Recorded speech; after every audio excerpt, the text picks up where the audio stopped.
film sucks. Indie film sucks. It's the Indie Film Sucks podcast. Yeah.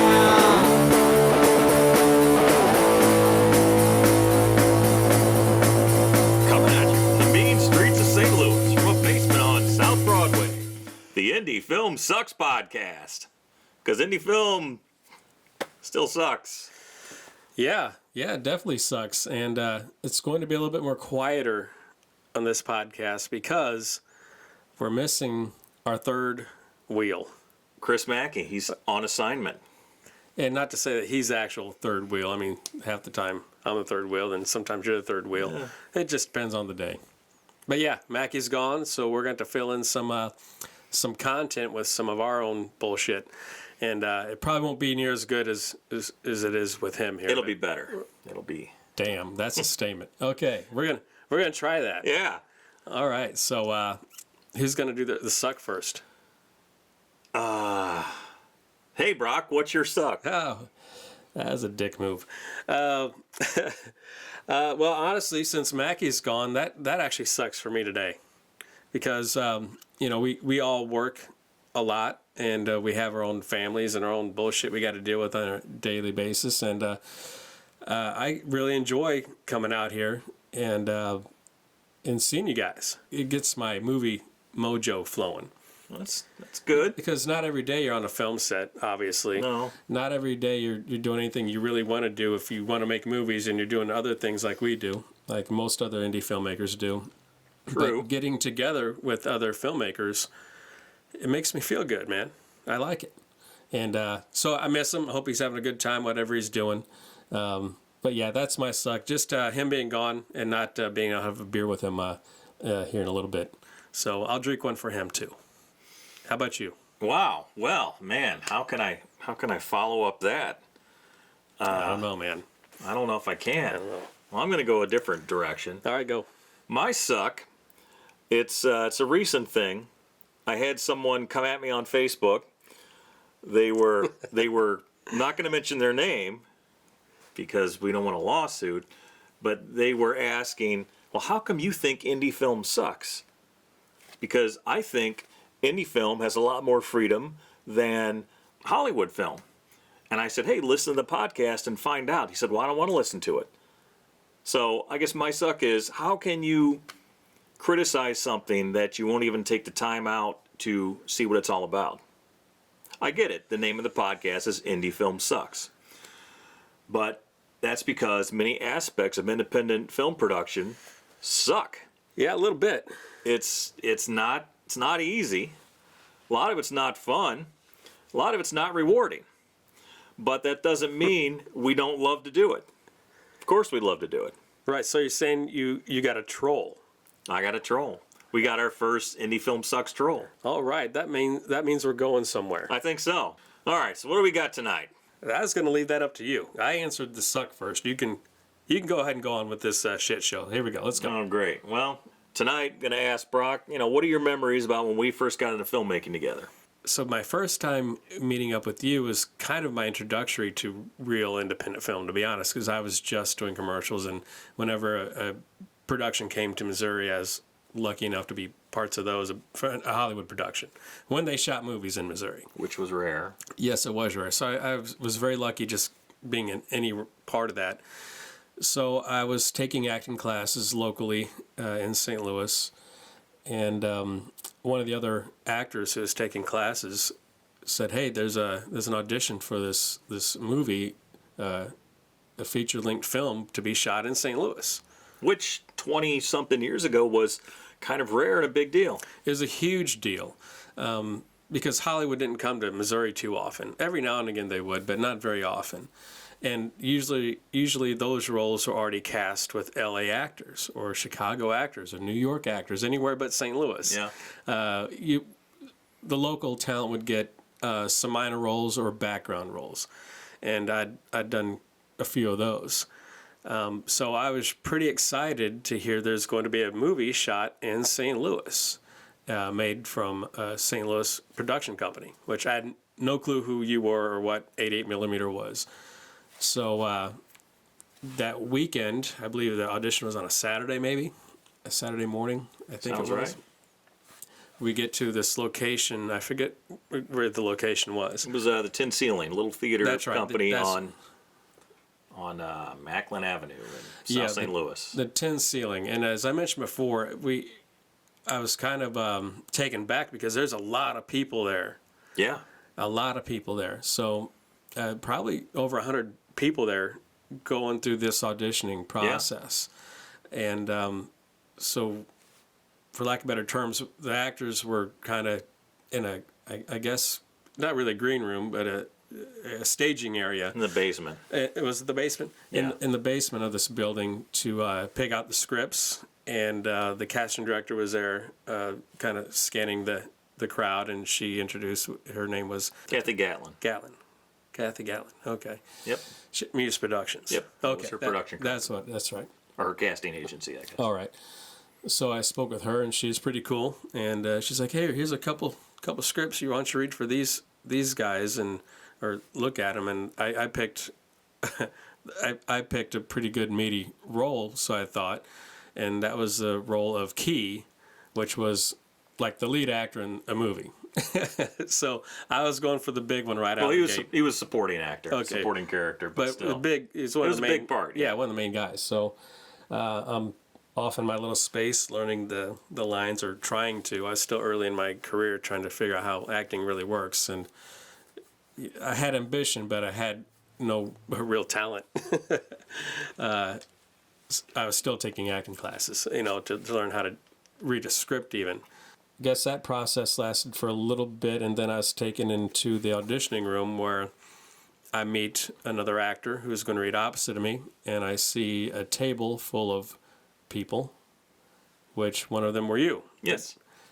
And you asked me who I was going to be reading for, and I said, I'm going to be reading for the role of Key. And you're like, no, you can't read that role because the guy you're reading this auditioning with, that's the actual actor who's going to be playing that role. He was already cast. I said, oh, okay. So I was fumbling through. I think what happened, I just read, I had the Key script, but just read opposite of Key. So that other actor's name is Derek. And we seemed to hit it off throughout the audition process, and we seemed to bounce the dialogue off each other pretty well, even though I wasn't very good in the audition, so I hear.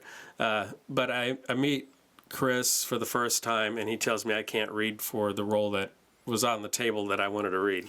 I didn't put him down there, so I don't know how that happened. Well, anyway, so after audition, I felt like I did okay.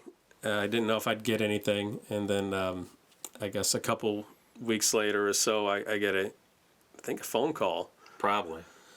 Asking to play the role of Snowy.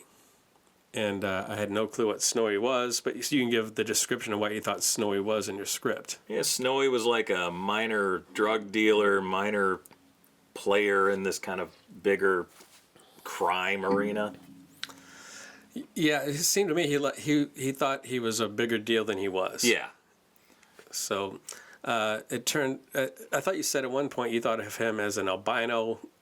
You wanted the actor to be an albino. Yeah, originally. Yeah, you couldn't find one of those. No. Okay, So we'll go with the blonde guy. the blonde guy with tan skin.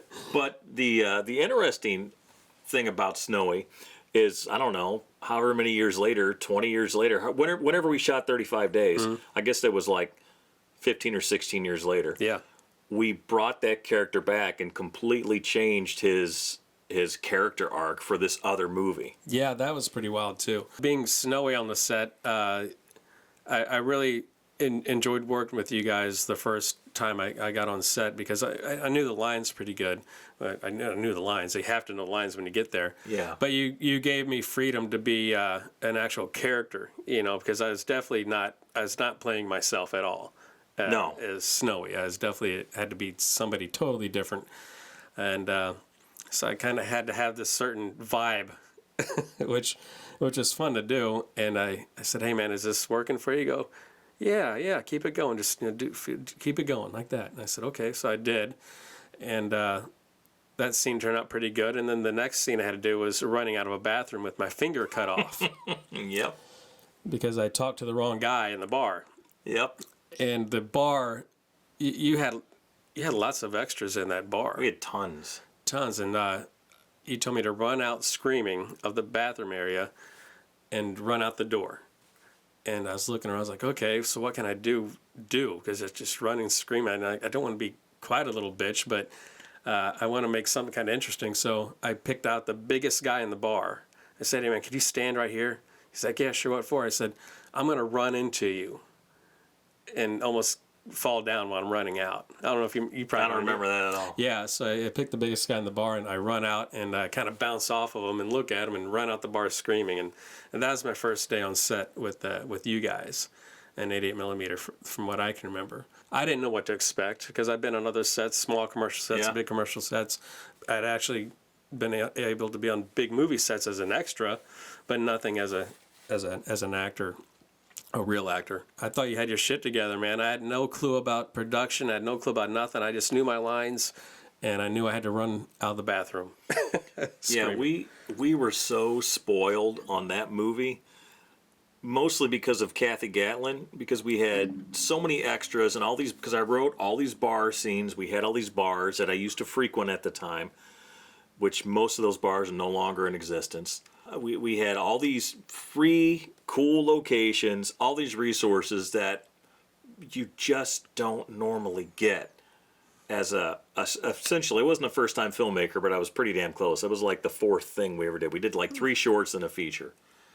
And I don't think we realized really what we had when we made that movie. Yeah, I don't think anybody did. I mean, as a young actor at the time, because that was early 2000s, 2001, 2002. Yeah, so I was pretty young back then.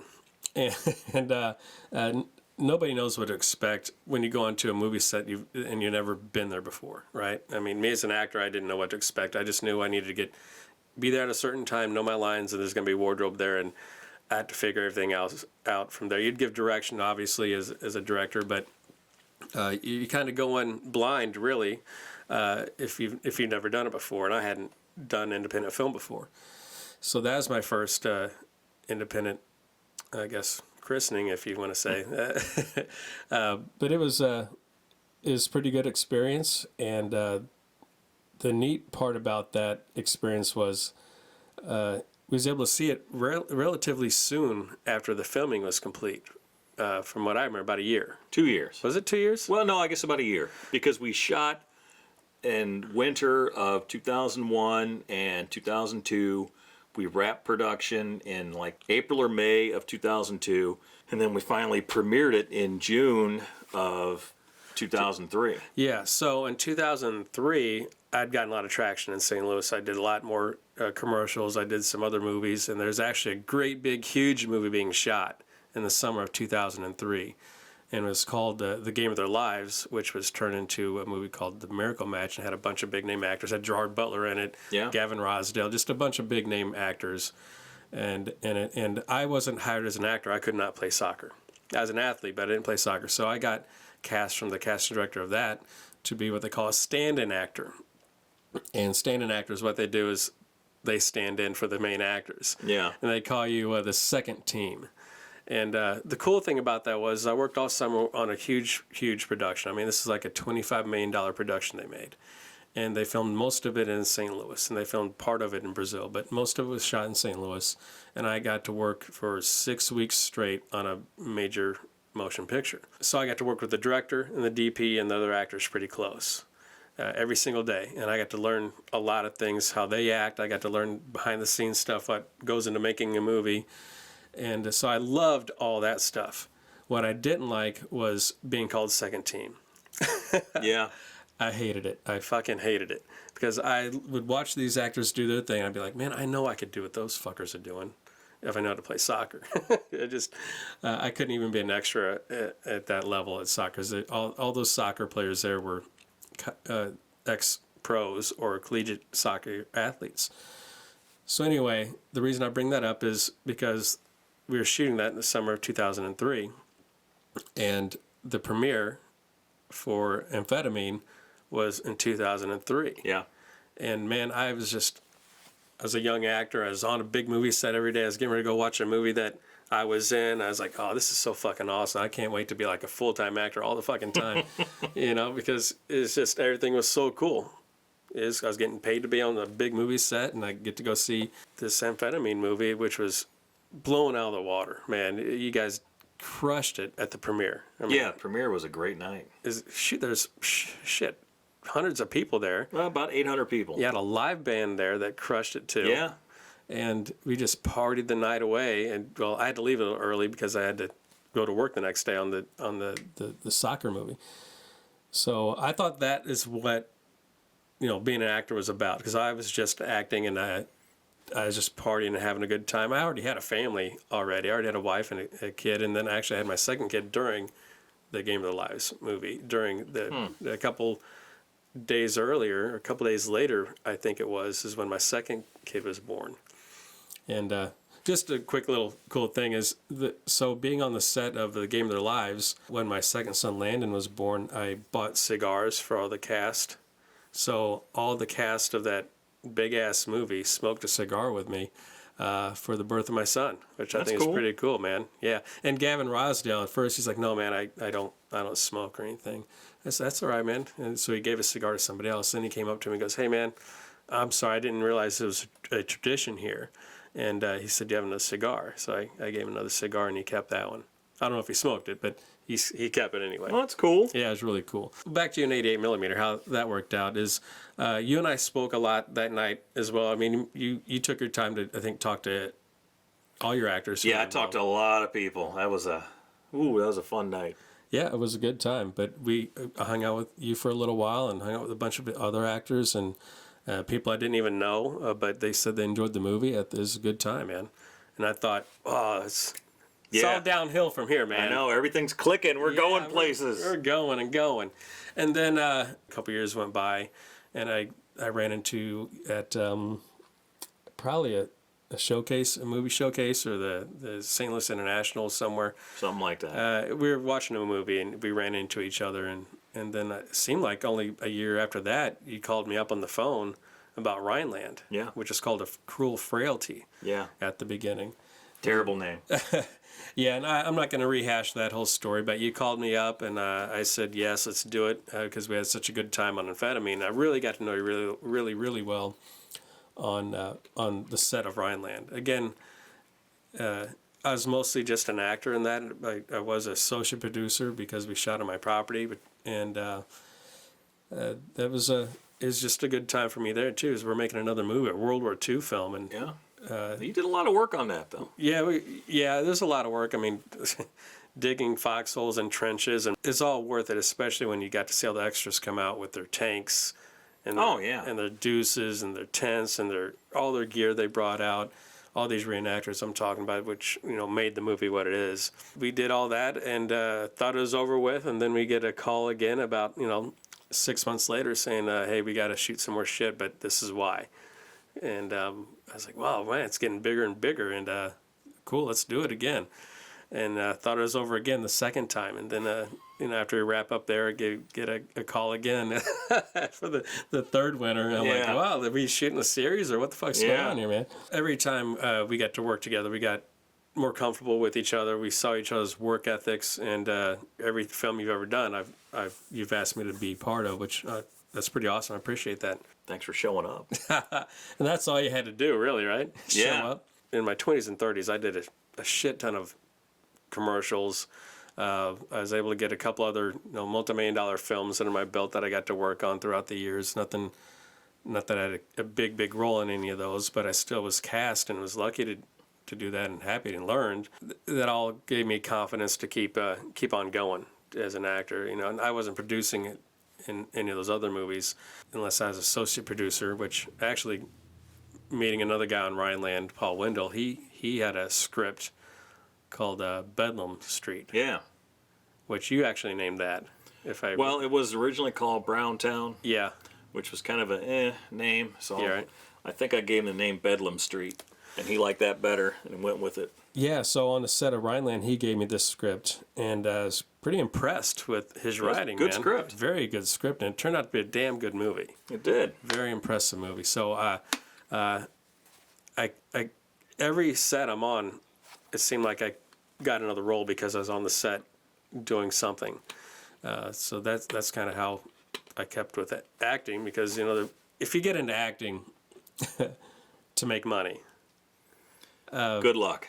yeah, I mean, yeah, there are people that make a shit ton of money at this, but it's like less than 1%, right? But throughout the years, you kept calling me, I kept showing up, and because I knew you'd finish your shit, and I knew you were a good guy, and you were in it for the long haul, and you always had basically the same crew working with you. More or less. And yeah. I became friends with the crew too, and it turned out I ended up being part of the crew.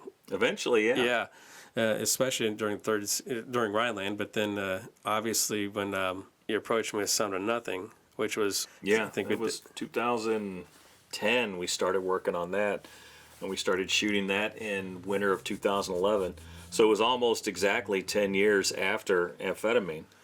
yeah, Because we shot Amphetamine in 01 and 02, and we shot Sound of Nothing in 11 and 12. yeah. So when you called me about that role, you said actually you didn't call me about the role. You called me about producing first. And so we looked at the script, and we had some ideas about how we get a name actor in this and how much it's going to cost, and neither one of us had any real money to put up for No. what we needed to do, but we still knew we could probably shoot this on a shoestring budget. Really, is all it was. We spent that 24,000. 24,000, which It's not much. no, we was able to raise. It wasn't hard to raise that kind of money. Really, we was able to do it, but we really didn't go out and pitch to big name No. investors. We just were trying to raise money through ourselves or friends or whoever wanted it that Yeah. we knew. We didn't go out of our circle. Really. No. I mean, some of that was out of pocket money, and then Right. a handful of investors put in. Right, and I had a decent year in business. I used my business card to write off some lunches and shit like that. But we shot that movie pretty quick and pretty good. And I wasn't the lead actor in that one, but I had a pretty nice role, and it was fun to do. And it was a post-apocalyptic film, which those are always fun Yeah. to watch. And being in it was pretty cool. And I got to be an asshole. You did. And I rarely got cast as that, honestly. I'm usually like the guy next door, or the soldier, or the cop, which is fine. I don't mind being cast like that at all. But being kind of an asshole villain, No, Stucky, that character was a real prick. yeah, I liked it quite a bit. And he was the character is named after another character in a film called Southern Comfort, which is a Walter Hill film. And there was a character named Stucky in that movie who was kind of an asshole, but also kind of a fuck up. And that's where the name came from. Yeah, so I really liked that role a lot, and so we shot that, and then that was a hard shoot too, because it was during the winter. We had a handful of locations, not a whole lot of locations, but we got great locations, We did. and the film looks fantastic. I hope you guys take a moment to watch it. Our distributors are keeping all the money, so it's not for us to make money. I just want you guys to go see it. Yeah, that doesn't come back to us until next year. Right, and we'll get that out there for everybody to see. I guess for free, since we're not making any money off of it anyway. But I learned a shit ton off of that movie as an actual producer. Mackey's always talking about we had to know how much money we could spend on lunches, how much money we needed for this, how much money we needed for that. Make sure the locations were locked, every location, because I had to make some connections with some local people in my town to get some of these really cool locations. So lots of phone calls, lots of talking to people, and make sure that even casting. We had to meet actors to read some stuff for casting, like the girl who played Melissa. We met her at a coffee shop and read with her. And Yeah, well, we Found her. We auditioned for the role. We auditioned her. I think everyone else was hand selected, but we didn't have a Megan. So we probably auditioned. You were at the audition, I'm pretty sure. Yeah. We had I don't know, it wasn't a big turnout, but it was 15, 20, young. yeah, there weren't too many actresses in St. Louis. It was It fit the age group. 15 to 18-year-old girls. Yeah. And because the character was 14, but I wanted an actress who was, older but could look younger. Yeah, and she definitely did look Yeah. younger than her age. No, Melissa, the actress. Yeah. Melissa Jordan. Yeah, she was 17 maybe, but she played 14, and she did a great job. Yeah, she did, and in fact, so we had to have a flashback scene of her as a younger version, and the coolest thing is, so Melissa had blonde hair and brown eyes, and that's hard to find too, especially a blonde-haired, brown-eyed little girl. Yeah. Who can act. Luckily for me, I had a niece. Yeah. With blonde hair and brown eyes, looked like Melissa. Yeah. She is the right age for what we needed for the film at that time. Yeah, it worked out. Yeah, Worked 2 out years well. later, she changed. Where did we film that scene? Crestwood Mall. Yeah, at a mall it was all dilapidated and tore up, and we got to film in the catacombs of that, which was pretty awesome. Because what we needed for that, we needed a long sort of access hallway, which is oddly enough hard to find. That's the funny thing about independent film. There will be some weird thing that you need. You would think it would be easy to get, like a trailer or like 50-gallon drums or something. It's just like something Right. that you need that you don't have a shit ton of resources. Yeah.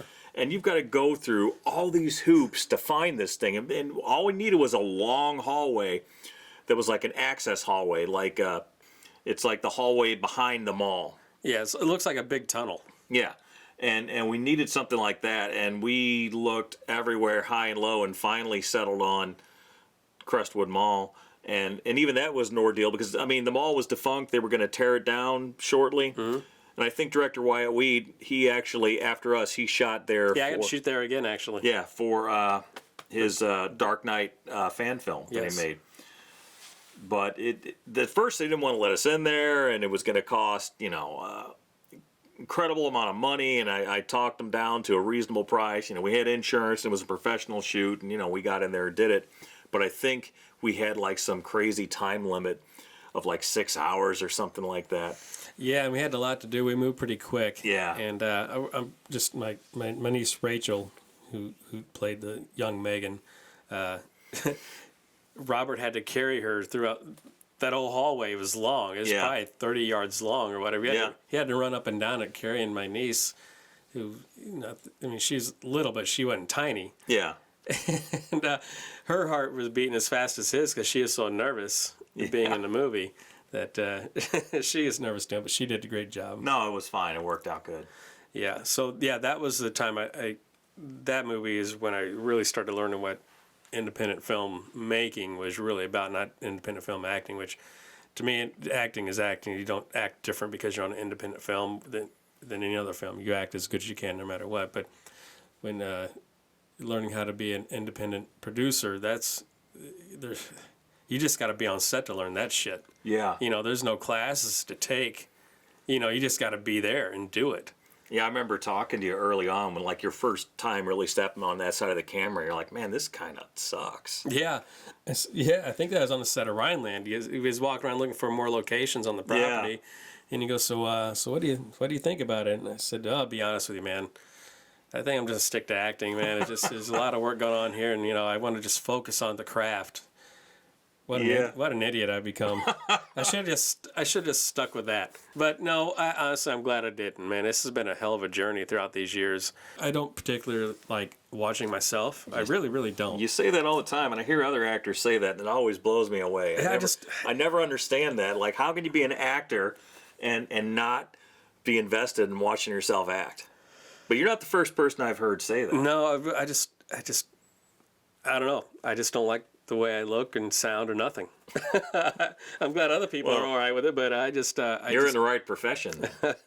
Other people are cool with it. That's awesome. I appreciate it. But I love being part of a big project like what we've done with Red Knight, and seeing the fruits of our labor is really, really cool, because with filmmaking, it takes so many people to make just one scene happen, let alone a whole fucking movie.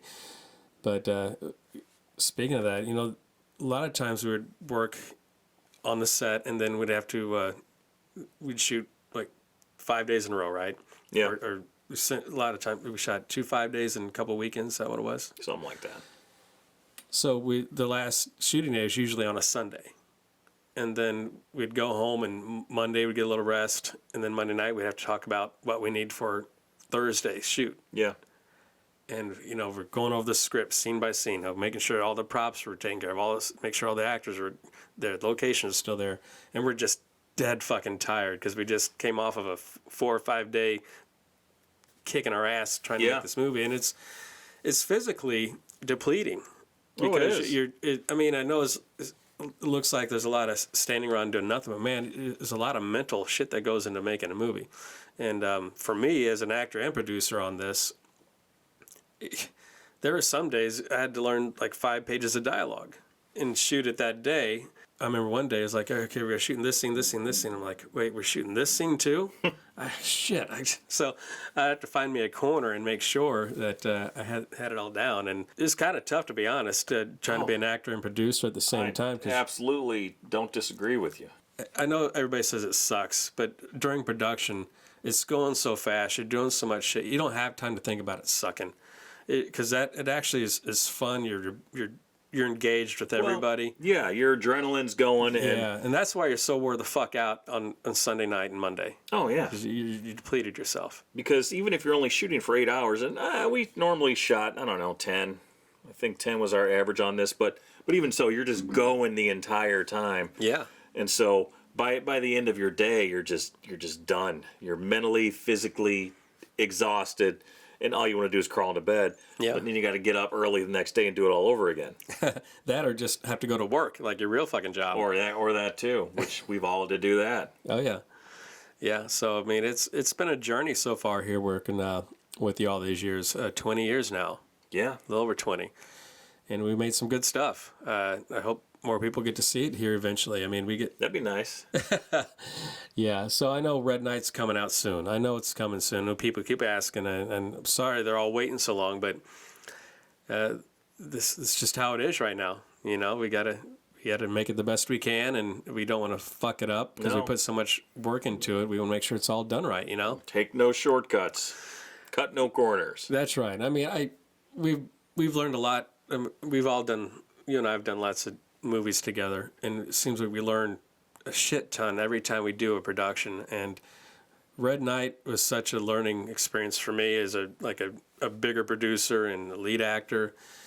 I can't wait to do another one and take what I've learned from that one and apply it. Generally speaking, production is the most fun you're going to have. Mm-hmm. Pre-production has its own agony. Post-production has its own agony. Marketing and distribution is just fucking horrible.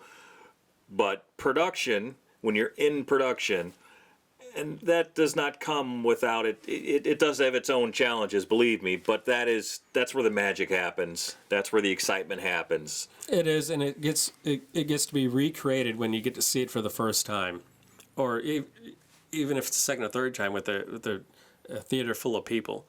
It really is something to see that collaboration come together. You know what the most important thing about this whole process is, though? Why don't you tell me that, Chris?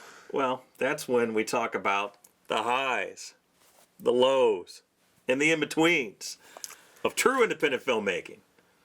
On the Indie Film Sucks podcast, brought to you by 88mm Productions. Look on all the social stuff, because that's where we put stuff. I love all these hand gestures you're doing, the highs and the lows. Yeah, I know. It's what I do. Anyway, keep sucking. All right, guys. Thanks for listening. And, keep on sucking it. Adios. Indie film sucks. Indie film sucks. It's the Indie Film Sucks podcast. Yeah.